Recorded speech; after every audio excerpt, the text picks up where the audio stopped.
Okay, we will start with the medial longitudinal arch. So hop up on, stand on the table. Don't hit your head. Probably scoot to your right. Okay. So you're just going to look at the position of the Achilles. You're going to see if they bow outward or inward. Hers bow inward. So that would be a pes plantis. If they bowed outward, it would be pes cavus. So you now count down from the stomach, and we will do the rear foot angle. So you will draw lines and dots, but we already drew them.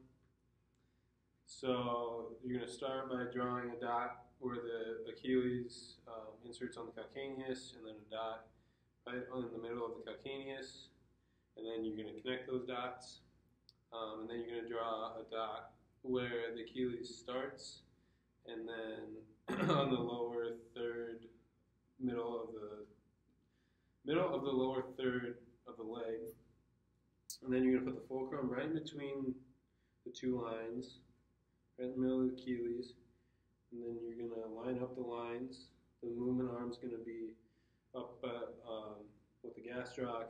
The movement will be down with the calcaneus. And then you're going to see what degrees you get. These are supposed to be within 2 to 8 degrees. She has 3, so she's fine. But if they're not between 2 and 8, that would be a positive test. And then, so with rear foot valgus, that would be pronation. Rear foot varus, that would be supination. Now we're going to do tibial torsion, so flip over for me. Oh, and that, when you're doing that, to start, you would have to get the talus to a neutral position by internally and externally rotating. So that's how you're going to start this one too. You're going to, we'll do this one. Internally and externally rotate until you feel that neutral position. Then you're going to dorsiflex. Okay. And then you're going to put the fulcrum at the 5th metatarsal. Stationary arm will be parallel to the ground. Movement arm will be in the middle of the medial lateral malleolus. Then you're going to get a measurement. And then for this, it's supposed to be between 15 and 18. She is at about 16, so she is normal. Q angle, you're going to put the fulcrum on the middle of the patella. And you're going to line the movement arm up with the ASIS. The stationary arm with the ASIS, the movement arm with the tibial tuberosity. And then you're going to get a measurement. Women are supposed to be 18 degrees, men are 13 degrees, so it's positive if it was over. She's at about 16, so she's under. But if it was over, it would lead to lateral patella tracking. So we're going to do Craig's test. Something heavy, flip over and scoot kind of towards the end of the table so your knees are off. A little more, right there. So then you're going to find the greater trochanter. Internally and externally rotate until you find where it sticks out the most. So that'd be kind of a neutral position. And then go right there. This one, you're going to put the fulcrum distally to the knee. The stationary arm is going to be perpendicular with the ground, and then the movement arm will be with the tibial shaft. We get a measurement. So for a positive, it'll be positive if it's less than 15, and that'll be femoral retroversion, and then greater than 15 would be femoral anteversion. So now we're going to do pelvic angle, so I'm going to stand up.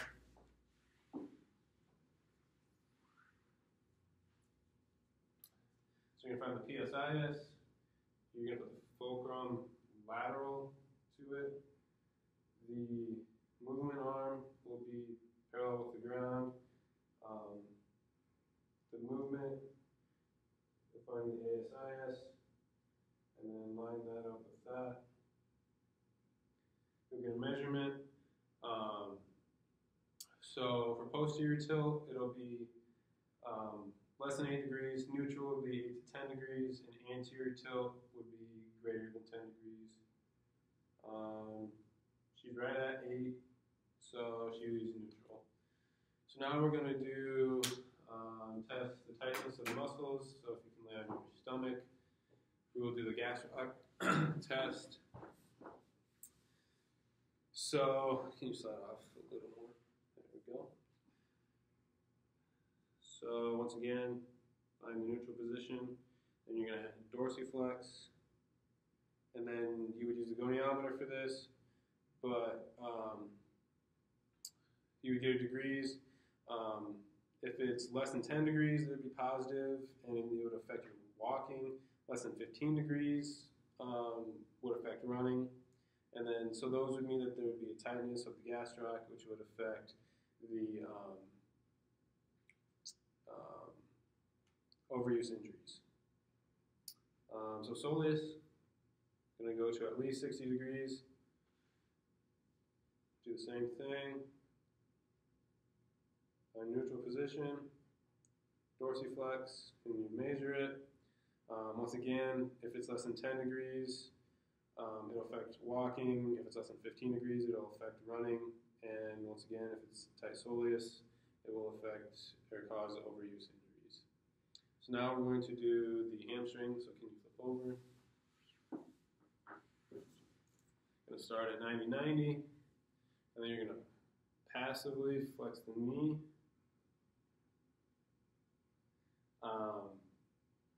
It would be positive if there's greater than 20 degrees knee flexion.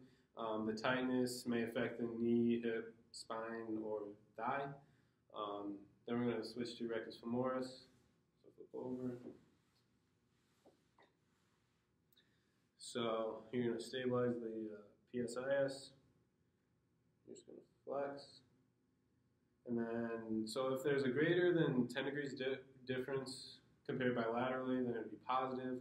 And once again, if your rectus femoris is tight, then that will affect the knee, hip, spine, thigh regions. So now we do scapular positioning, so if you can stand up.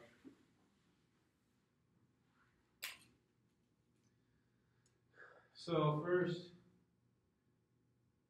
you would put a dot. We're going to start on the lower. So we're going to do the inferior angle to T7, and then you connect those, or you just measure those. She's got about a 7. Normal is 5 to 7. So then you would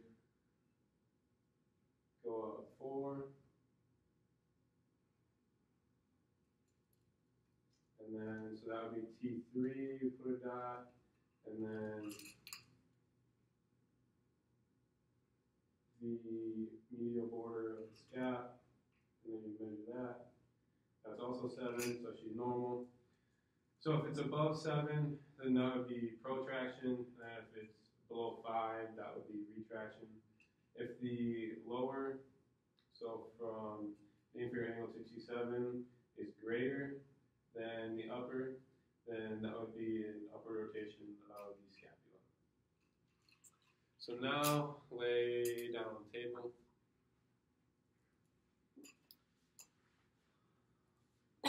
You're going to be hook lying position. So now you're going to have your hands here start at the side, and then you're going to bring it up over your shoulder. See if the upper arm touches the table, which yours doesn't. So that equals a positive test. Another thing that would cause a positive is if her lumbar spine would rise up off the table. And then that just means that there's shortness of the latissimus dorsi and teres major. So now pec major, you're going to have your hands behind your head. See if the elbows touch the table, which they do. Maybe positive if they don't. And then this would just be due, if they didn't, it'd be tight pecs. that would cause rounded shoulders and forward head position. So now pec minor, arms at your side. And then you're just going to see if the shoulders touch the table. If they don't, positive, that'd be a positive test, which would also cause in rounded shoulders and forward head position.